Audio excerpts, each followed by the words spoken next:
Es Surge Domine Errores de Martín Lutero. León X. Condenados en la bula Es Surge Domine, de 15 de junio de 1520. 1. Es sentencia herética, pero muy al uso, que los sacramentos de la nueva ley, dan la gracia santificante a los que no ponen óbice. 2. Decir que en el niño después del bautismo no permanece el pecado, es conculcar juntamente a Pablo y a Cristo. 3. El incentivo del pecado, fomes peccati, aun cuando no exista pecado alguno actual, retarda al alma que se il del cuerpo la entrada en el cielo. 4. La caridad imperfecta del moribundo lleva necesariamente consigo un gran temor, que por sí solo es capaz de atraer la pena del purgatorio e impide la entrada en el reino. 5. Que las partes de la penitencia sean 3, contrición, confesión y satisfacción, no está fundado en la Sagrada Escritura ni en los antiguos santos doctores cristianos. 6. La contrición que se adquiere por el examen, la consideración y detestación de los pecados, por la que une repasa sus años con amargura de su alma, ponderando la gravedad de sus pecados, su muchedumbre, su fealdad, la pérdida de la eterna bienaventuranza y adquisición de la eterna condenación, esta contrición hace al hombre hipócrita y hasta más pecador. 7. Muy veraz es el proverbio y superior a la doctrina hasta ahora por todos enseñada sobre las contriciones, la suma penitencia es no hacerlo en adelante, la mejor penitencia, la vida nueva. 8. En modo alguno presumas confesar los pecados veniales, pero ni siquiera todos los mortales, porque es imposible que los conozcas todos. De ahí que en la primitiva Iglesia solo se confesaban los pecados mortales manifiestos, o públicos. 9. Al querer confesarlo absolutamente todo, no hacemos otra cosa que no querer dejar nada a la misericordia de Dios para que nos lo perdone. 10.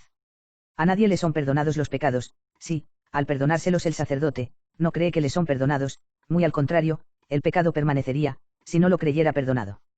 Porque no basta la remisión del pecado y la donación de la gracia, sino que es también necesario creer que está perdonado. 11. En modo alguno confíes ser absuelto a causa de tu contrición, sino a causa de la palabra de Cristo, cuanto desatares, etc. Mt 16, 19. Por ello, digo, ten confianza, si obtuvieres la absolución del sacerdote y cree fuertemente que estás absuelto, y estarás verdaderamente absuelto, sea lo que fuere de la contrición. 12. Si, por imposible, el que se confiesa no estuviera contrito o el sacerdote no lo absolviera en serio, sino por juego, si cree, sin embargo, que está absuelto, está con toda verdad absuelto. 13. En el sacramento de la penitencia y en la remisión de la culpa no hace más el papa o el obispo que el ínfimo sacerdote, es más, donde no hay sacerdote, lo mismo hace cualquier cristiano, aunque fuere una mujer o un niño. 14.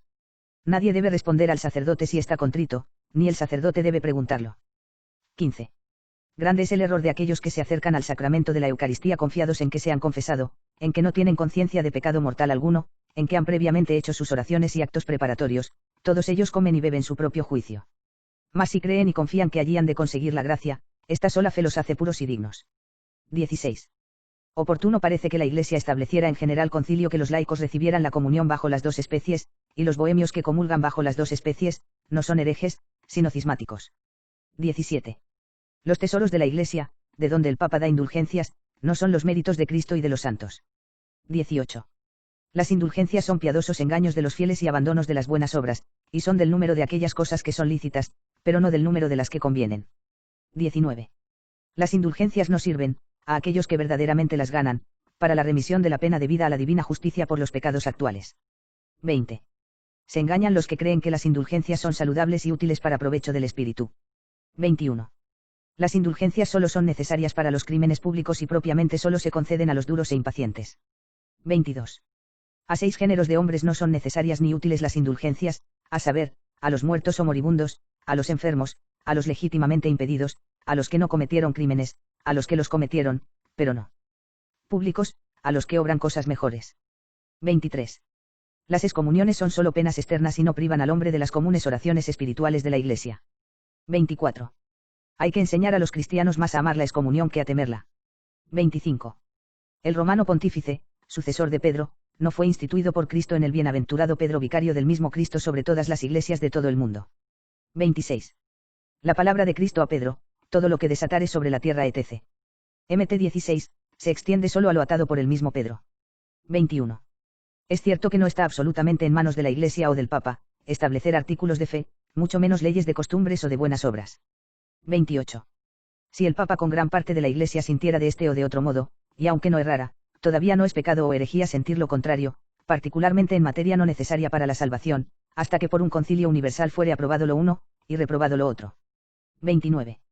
Tenemos camino abierto para enervar la autoridad de los concilios y contradecir libremente sus actas y juzgar sus decretos y confesar confiadamente lo que nos parezca verdad, ora haya sido aprobado, ora reprobado por cualquier concilio. 30. Algunos artículos de Juan Hus, condenados en el concilio de Constanza, son cristianísimos, veracísimos y evangélicos, y ni la Iglesia Universal podría condenarlos. 31. El justo peca en toda obra buena. 32. Una obra buena, hecha de la mejor manera, es pecado venial. 33. Que los herejes sean quemados es contra la voluntad del Espíritu. 34. Batallar contra los turcos es contrariar la voluntad de Dios, que se sirve de ellos para visitar nuestra iniquidad. 35. Nadie está cierto de no pecar siempre mortalmente por el ocultísimo vicio de la soberbia. 36. El libre albedrío después del pecado es cosa de mero nombre, y mientras hace lo que está de su parte, peca mortalmente. 37. El purgatorio no puede probarse por escritura sagrada que esté en el canon. 38. Las almas en el purgatorio no están seguras de su salvación, por lo menos todas, y no está probado, ni por razón, ni por escritura alguna, que se hallen fuera del estado de merecer o de aumentar la caridad. 39. Las almas en el purgatorio pecan sin intermisión, mientras buscan el descanso y sienten horror de las penas. 40. Las almas libradas del purgatorio por los sufragios de los vivientes, son menos bienaventuradas que si hubiesen satisfecho por sí mismas. 41. Los prelados eclesiásticos y príncipes seculares no harían mal si destruyeran todos los sacos de la mendicidad. Censura del sumo pontífice: condenamos, reprobamos y de todo punto rechazamos todos y cada uno de los antedichos artículos o errores, respectivamente, según se previene, como heréticos, escandalosos, falsos u ofensivos de los oídos piadosos o bien engañosos de las mentes sencillas, y opuestos a la verdad católica.